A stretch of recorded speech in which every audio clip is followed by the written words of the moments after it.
These are the secret battles in Pokemon that 99% of you guys have never experienced. Let's go. First up is Pokemon Black and White 2. Here you can go and take on the boss trainers. Now, these were a brand new trainer class actually introduced in Generation 5's Black and White 2, and basically you can find the leaders of these classes in the Black Tower, in Black City, or in the White Tree Hollow in the White Forest, depending on which game you have. Now, if you go in here, you'll find characters like Benga, for example, who is just insane, but that's not the only one. There are two particular characters which are really difficult to reach, and that's going to be boss trainer Janna for Pokemon White 2, who uses a Suicune, a Heatran, as well as a Latios. But then if you're playing Black 2, you'll get trainer Jerial, boss trainer Jerial, who uses a Zapdos, as well as a Cresselia and a Latios. So yeah, these two are incredibly difficult to reach, and each boss trainer actually has Pokemon that are 3 levels higher and pay out about 600 Pokédollars more than the previous boss trainer in the area order. So basically, the money increases every time you keep going, and these two, Janna and Jerial,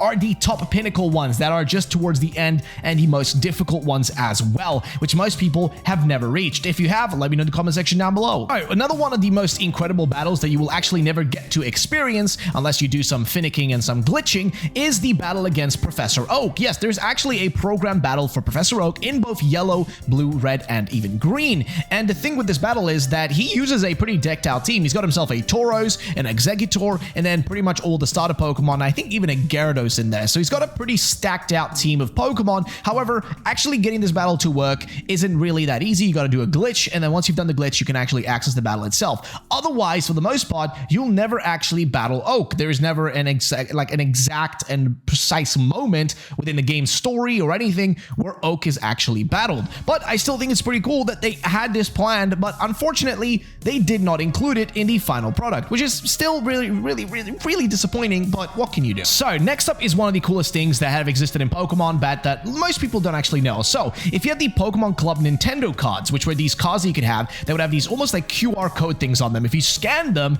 into the games of Pokemon, well, Ruby, Sapphire, and I think Emerald as well, you'd be able to take on these special battles in this one secret room, which normally isn't accessible in the games. Normally, you won't be able to go in there, you won't be able to do anything there, but if you actually had access to these special cards, you'd be able to access these areas and battle these guys. However, I will point this out, these battles are crazy. One of the people that you can battle here is Psychic Taruko, who uses I think just a giant Grumpig as well as a Xatu, so not the craziest team in the world. There are some other battles in here that are pretty awesome. You go, for example, the Triathlete Kimiko battle, which is, well, against the Triathlete using, I think, just a variety of Pokemon. For the most part, some of these battles are relatively easy, and some of them are a little bit more difficult, right? Like, there's a few of them that are much rarer than all of the other ones, so there's just crazy amounts of battles that you guys mostly will never get to experience. And one of these ones is also going to be the Expert Tyson battle. This guy's got himself a Tentacruel and a Swampert. So that's pretty much the battle that he uses here and the team he uses.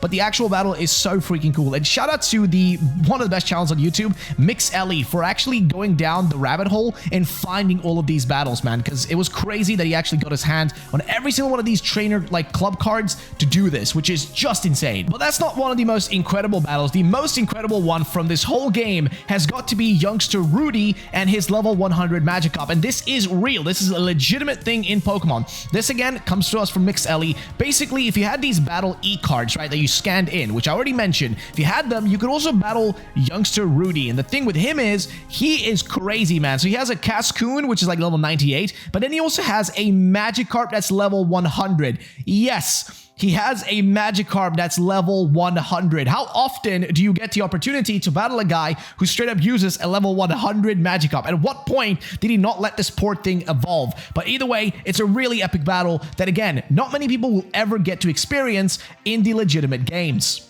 Now, one of the coolest things actually that exists in Pokemon Gold and Silver is specifically being able to battle Trainer Gold. Well, actually, this is kind of a hidden slash feature type thing of the game. So here's the thing. Not many people actually use the mystery gift feature that was introduced in Pokemon Crystal as well as Gold, Silver, and whatnot. Not many people actually used it, but if you did use it and you receive a mystery gift from somebody you know, if you head over to the trainer house, you will normally be able to talk to the lady there and she'll tell you that the strongest trainer ever is downstairs. And if you go there, you'll meet a character called Cal. Now, some of you guys may know about this character, some of you may not, but here's the thing. If you use the mystery gift feature, it will actually change the team of Trainer Cal, because Trainer Cal is kind of just a placeholder. He's just there so that when the mystery gift feature is used, he will actually change into the team of the person you use the mystery gift feature with, right? So whoever other person's team is, this will happen. And if you do this, what will end up happening specifically in Gold, Silver, and Crystal is that their team will change, or Cal's team will change into that of Ethan's or somebody who you traded with. So it'll be that person's team instead. So technically, you could be battling against Ethan if that was who the person played as in their own game, which is really crazy.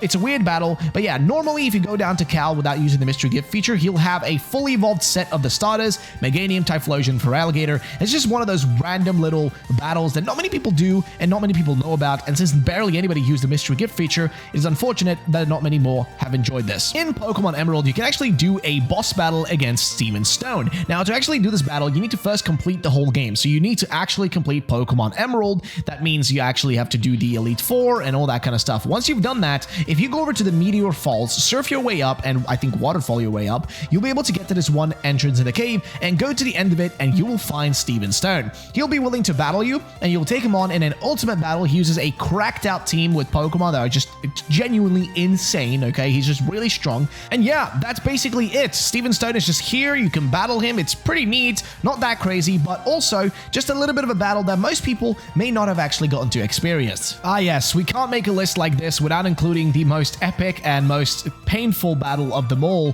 from Pokemon Black and White. We're talking about the Cynthia battle. Now, here's the thing. Most people just didn't expect this to happen when they were just walking into a random house while playing Pokemon Black and White. But if you do manage to find her, which shouldn't be that complicated, you'll be able to battle Cynthia, and she will be, yeah, it's just, let's just say broken, okay? I think broken is the easiest way to put it. And to actually find her, you just gotta go to her house in Undella Town, and there she is. It will tell you all about Sinnoh, and then it will challenge you to a battle. And she uses a full team of 6 Pokemon, which are cracked out. She's got a Spiritomb, an Electros, a Melodic, a Braviary, Lucario, and Garchomp, which is just a stacked freaking team. And she also uses, I think, 4 or Super Potions, Max Potions, something like full restores, actually. So she is just stacked out, man. She's just broken, okay? Now, either way, though, after you actually defeat her, you'll be having the ability to actually come and rematch her again at any point once a day. However, in addition to this, there's also other characters that will be in here, including like Elite Four members like Chantel and Caitlyn,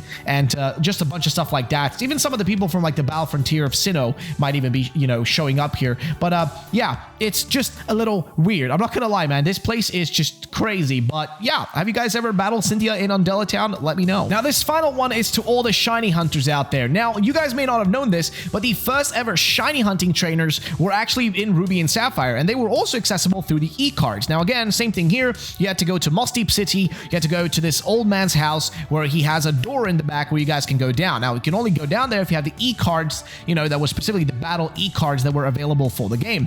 Now, here are the people that you can battle. You can go against the Triathlete Natsuko, Lady Moet, Dragon Tamer Craig, and Shiny Hunt Collector Hidehiko, who actually uses a interesting variety of Pokemon, to say the least, okay? So these guys have got themselves, again, like I said, an interesting variety of Pokemon, like a Seeking, for example, that's shiny. I think, actually, I'm not sure if, I think Seeking might be shiny as well. Basically, these guys use shiny Pokemon. They even have a Macargo, I think, as well, and there's also a shiny Gardevoir. There's just a variety, even a Huntail, man. There's just a variety of shiny Pokemon, including Relicanth, that are used by these guys. So, again, this is just one of those weird things that most people will never get to see, but these were quote-unquote the first ever shiny hunt trainers in the Pokemon games that we get to witness. I could be wrong about this. You guys can correct me in the comment section down below if there are other ones that existed in